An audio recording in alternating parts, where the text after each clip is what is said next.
नमस्कार मित्रों, मैं reiki grand master Munish Sharma और आज आपको बताऊंगा हमारे आभा मंडल को कैसे शुद्ध कर सकते हैं।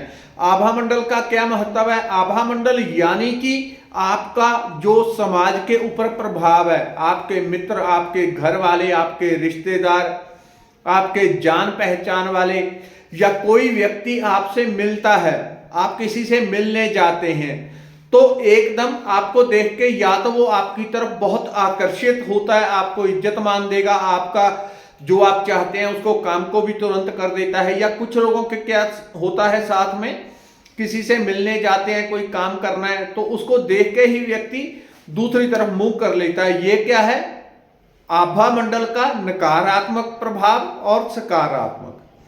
आभा मंडल किसी का खराब हो, शरीर बीमार रहेगा। इसको आज स्वच्छ कैसे करना है उसकी आपको सिंपल नुस्खे टोटके यहां पे बताऊंगा जो अत्यंत प्रभावी होते हैं। मैं आपको वैसे टोटके नहीं बताऊंगा जैसे यूट्यूब पे हजारों लाखों लोगों ने बता रखी होती है चीजें, वो बिल्कुल नहीं। ऐसी चीज होती है जो प्रैक्टिकल की होती है, मैंने वो चीजें मैं बताता हूं। 99% चीजें प्रैक्टिकल की होती हैं, वही मैं आपसे बात करता हूं जो रियल में मैंने देखा है फायदा करती हैं। तो आभा मंडल किसी का खराब होगा, वो व्यक्ति बीमार होगा, दर्द होगा, उसको कई प्रकार की उसको समस्याएं होंगी यदि आभा मंडल खराब होगा। आभा मंडल आज, पहले तो हम योग विज्ञान में कहते थे कि आभा मंडल है, ये चक्कर है, इसका रंग है, ऐसा है, ऐसा है। आजकल कैरलियन फोटोग्राफी आ गई है। ये क्या है, ये आपके आभा मंडल की तस्वीर खींच लेती है। तस्वीर में आपका आभा मंडल कैसा कैसा है वो क्लियर दिखा देगी। दिल्ली जैसे बड़े बड़े शहरों में ऐसी सुविधा उपलब्ध है, कई स्थान पे आप सर्च करेंगे आपको पता चल जाएगा। वो आपके आभा मंडल की फोटो खींचेंगे, आपको दिखा देंगे आपका कहां कहां आभा मंडल खराब है। जहां जहां आपका आभा मंडल खराब होगा उससे जुड़े हुए अंगों में दर्द होगा, रोग होगा, बीमारी होगी, कई तरह की समस्याएं वहां से आपको होंगी। अब किसी का यहां से आभा मंडल खराब है, मतलब ज्यादा ही खराब है, कितना खराब है वो देखना पड़ेगा। यदि ज्यादा ही खराब है तो यहां पे इस एरिया में कोई ना कोई दर्द, बीमारी, रोग जरूर है। तो जो जो भी आपके, चाहे पैसा, धंधा, कारोबार, नौकरी, पढ़ाई, रिश्ते, नाते, आध्यात्मिक प्रगति, जो भी कुछ जुड़ा है सब कुछ आभा मंडल से जुड़ा हुआ है। इसको स्वच्छ, शुद्ध, पवित्र करने के आपको 3 तरीके बताऊंगा जिससे बिना कोई खर्चे के आपको 10-20 रुपए में अपने आभा मंडल को आप शुद्ध कर लेते हैं। पहला, सेंधा नमक, वो मैं पहले दूसरे चैनल पे बता चुका हूं वैसे, लेकिन यहां पे दोबारा बता रहा हूं। सेंधा नमक आपको लेना है। सेंधा नमक लेके आपको उसका थोड़ा सा 2 चम्मच पानी में डाल लें। जब घर में पोछा लगाते हैं, 30 महीने के 30 दिन नहीं करना है, महीने में 15 दिन इसको प्रयोग को कर लें। 15 दिन छोड़ दिया, 2 दिन कर लिया, 2 दिन छोड़ दिया। घर में यदि रोज सेंधे नमक का पोछा लगता रहे तो किसी भी प्रकार की नकारात्मक ऊर्जा घर में नहीं टिकती।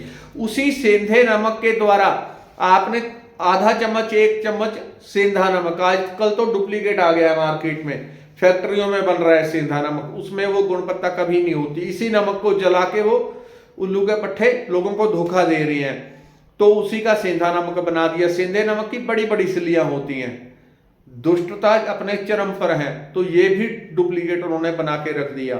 तो गुलाबी रंग में होता है उसका असली रंग, गुलाबी भी होता है, सफेद भी। आधा चम्मच आपने पानी में डाल लेना, उस पानी से आप नहा लें। कुछ ही दिन में जब लगातार करेंगे, 15-20 दिन में आप बॉडी में हल्कापन महसूस करेंगे, बॉडी लाइट रहने लग गई।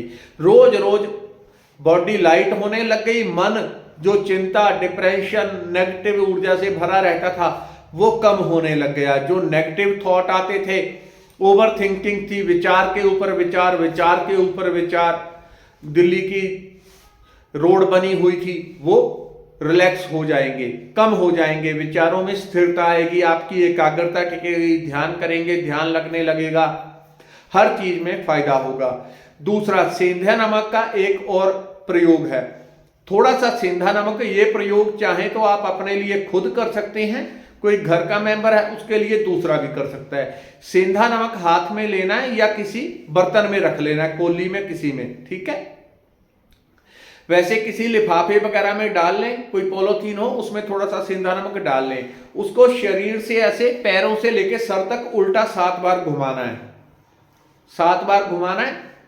शुद्ध हो शुद्ध हो शुद्ध हो ये बोलते हुए, और मन में भावना करनी है कि इस व्यक्ति का आभा मंडल इस नमक के द्वारा शुद्ध हो जाएगा, क्योंकि इसमें नमक में ऐसी ऊर्जा होती है, ये नेगेटिव ऊर्जा को अपने भीतर खींच लेता है। हर चीज में कुदरत ने, परमात्मा ने अलग अलग शक्ति दी हुई है। तो सेंधा नमक ऐसा है जहां पड़ा होगा नेगेटिव ऊर्जा को अपने भीतर खींच लेता है। तो सेंधे नमक को ऐसे 7 बार उल्टा घुमा के उसको ऐसी जगह पे फेंक देना है जहां किसी का पैर ना पड़े, या पानी में फ्लश कर दें, उसे बहा दें। लेकिन ये ध्यान रखें ऐसा ना हो उसके ऊपर में कोई पैर रख के जाता हो। कई बार नाली खुली होती है तो पानी बहता रहता है सड़कों के ऊपर, उसके ऊपर कोई पैर ना रखे। लेकिन जब वो घुल जाएगा, आधा 1 किलोमीटर तक बह जाएगा, तो नेगेटिविटी छोटे छोटे कणों में बट जाती है, फिर उसकी कोई खतरा नहीं होता। इस प्रयोग को आप चाहें तो रोज कर सकते हैं, हफ्ते में 2 दिन 3 दिन। यदि कोई बीमार रहता है, भारीपन है, किसी भी तरह की समस्या है, उसके लिए इस प्रयोग को रोज कर सकते हैं। एक और प्रयोग ये है मोर पंख का। मोर पंख भगवान देखा है आपने, भगवान अपने सर के ऊपर लगा के रखते हैं। मोर पंख की एक ऐसी अद्भुत शक्ति है जैसे सेंधे नमक की है, ये उससे भी ऊपर है। हमारे जितने भक्त लोग होते हैं, झाड़ा करने वाले, झाड़ फूक करने वाले, मोर पंख का उपयोग करते हैं। क्यों करते हैं? जब मोर पंख के साथ अपने आभा मंडल को शुद्ध करते हैं तो करने वाले को खतरा कम होता है। जो लोग दूसरे का झाड़ा करते हैं उनकी बॉडी, यदि वो अनाड़ी है या आध्यात्मिक ऊर्जा कम है, जैसे ही दूसरे का झाड़ा करते हैं अपनी बॉडी सर एकदम भारी हो जाएगा, दूसरे की नेगेटिविटी आ जाती है अपने ऊपर। लेकिन मोर पंख आपको सेफ्टी देगा। मोर पंख ऐसे हाथ में लेके अपनी बॉडी के ऊपर से 3 से 5 मिनट जैसे आप अपने साफ कर रहे हो कुछ ना कुछ, तो मन में भाव करना है कि आपका आभा मंडल आप इसके द्वारा शुद्ध कर रहे हैं। जितनी नेगेटिविटी या मोर पंख अपने भीतर खींच लेगा और उसे नष्ट कर देता है। खासियत है इसकी, जैसे मोर होता है वो सांप को खा लेता है, पचा लेता है। मोर पंख की खासियत है नेगेटिविटी को आपकी बॉडी से खींच लेगा और उसको खत्म कर देता है, पचा देता है। इसको धोने की, कुछ करने की जरूरत नहीं होती। मोर पंख का एक और इस्तेमाल करें। मोर पंख को अपने दफ्तर, अपने घर के बाहर एक पंख इस तरह से लगा दें कि वो खराब ना हो, या ऐसे उल्टा लटका दें। वहां से जो गुजरेगा यदि उसके सर से टच होता है या थोड़ा ऊपर भी रहेगा तो आते जाते आपकी नेगेटिविटी उससे हटती रहेगी। तो ये थी आज जानकारी नेगेटिविटी रिमूविंग के ऊपर। धन्यवाद, नमस्कार।